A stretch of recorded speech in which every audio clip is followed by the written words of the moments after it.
Eto, at panoorin natin si Mrs. kung paano mag-repair ng blouse ng pambata. Una nga po ay ginupit-gupit niya muna ito. Tapos sinukat-sukatan.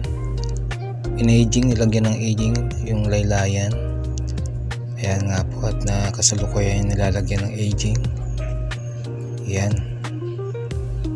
At ito, katapos ay dinugtong naman niya doon sa laylayan para magkaroon ng konting forma yung laylayan ng blouse. Yan nga po, kasalukuyan niyang idinudugtong. Ito, at tapos na rin niyang idugtong. Ayan, at konting ayos na lang. Medyo matrabaho din kasi marami rin siyang inaayos-ayos at pinagkukupit yung mga detalye niya, kaya medyo matagal din. At ito sa bandang gitna ay nilagyan pa rin niya ng aging para maayos na maayos. At ito na nga po yung kabuuan niya. Ayan.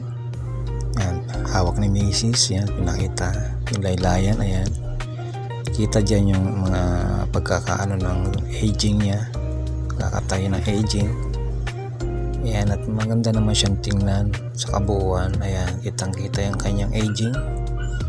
Ganyan inaayos ni Mrs. yung trabaho niya para hindi naman kahiya-hiya sa bibili.